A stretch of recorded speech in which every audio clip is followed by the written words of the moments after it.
இன்றைக்கி நம்ம ரொம்பவே ஈஸியாக செய்யக்கூடிய தேங்காய் பருப்பி எப்படி செய்கிறதுன்னு பார்க்க போகிறோம். இது சாப்பிட்றதுக்கு அவ்வளோ ஒரு அருமையான டேஸ்ட்டாக இருக்கும். இந்த தேங்காய் பருப்பி நீங்கள் 10லேருந்து 15 நாள் வரைக்கும் வெளியில் வச்சுருந்து சாப்பிட்லாம்.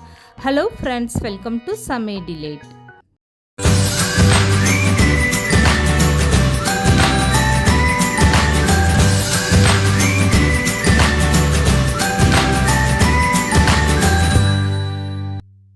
ஃபஸ்ட்டு இந்த தேங்காய் பருப்பி செய்கிறதுக்காக ஒரு அகலமான பாத்திரம் எடுத்துக்கோங்க. இதில் 1 ஸ்பூன் அளவுக்கு நெய் சேர்த்துக்கோங்க. இப்போ 1 கப் அளவுக்கு நான் தேங்காய் துருவல் இந்த மாதிரி நல்லா துருவிட்டு எடுத்திருக்கேன்.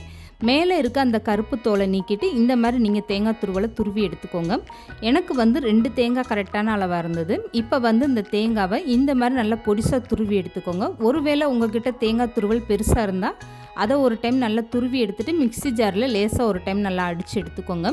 இப்போ இந்த தேங்காய் துருவலை பாத்திரத்தில் சேர்த்துட்டு ஒரு 2 நிமிஷம் நல்லா வதக்கி விட்டுருங்க. தேங்காயில் உள்ள ஈரமெல்லாம் போகட்டும். இந்த மாதிரி தேங்காய் துருவலை ரெடி பண்ணிவிட்டு வேறு பாத்திரத்தில் மாற்றி எடுத்துக்கோங்க.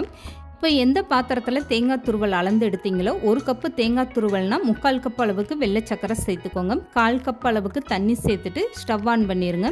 இப்போ இந்த சர்க்கரையை நல்லா கலந்து கொடுத்துருங்க. சர்க்கரை ஒரு கம்பி பதம் வரணும், அது வரைக்கும் அடுப்பில் இருந்தால் போதும். ஸ்டவ்வை மீடியமாக வச்சுட்டு இந்த மாதிரி நல்லா கலந்து கொடுத்துட்டே இருங்க. இப்போ பாருங்கள், சர்க்கரையெல்லாம் நல்லா கரைஞ்சிட்டு உங்களுக்கு இந்த மாதிரி கம்பி பதம் வந்துருச்சு.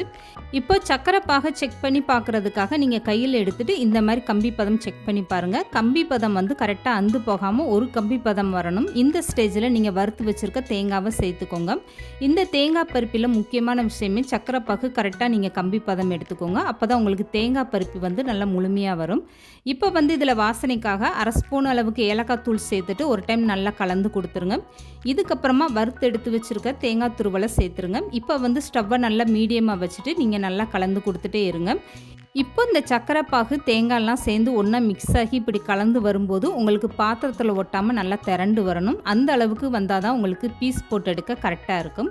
இப்போ தேங்காய் பருப்பி உங்களுக்கு ரொம்பவே சூப்பராக ரெடி ஆகிடுச்சு பாருங்கள். இந்த மாதிரி நல்லா கெட்டியாக பாத்திரத்தில் ஒட்டாத அளவுக்கு வந்துருச்சு.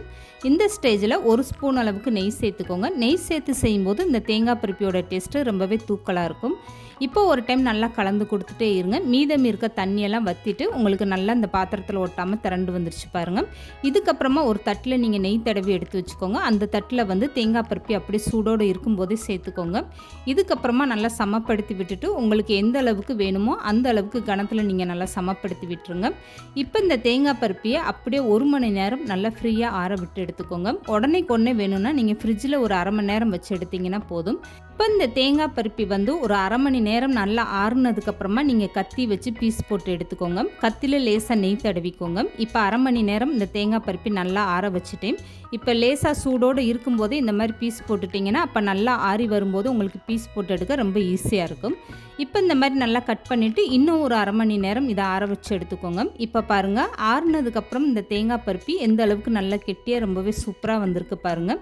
வீட்டில் 2 தேங்காய் இருந்தால் போதும். இந்த மாதிரி அருமையான டேஸ்ட்டில் நீங்கள் தேங்காய் பருப்பி செஞ்சு சாப்பிட்டு பாருங்கள். இது சாப்பிட்றதுக்கு அவ்வளோ ஒரு அருமையான டேஸ்ட்டாக இருக்கும். இந்த வீடியோ பிடிச்சிருந்தா லைக் பண்ணுங்கள், ஷேர் பண்ணுங்கள். மறக்காமல் சமையல் டிலைட் சேனலை சப்ஸ்கிரைப் பண்ணுங்கள்.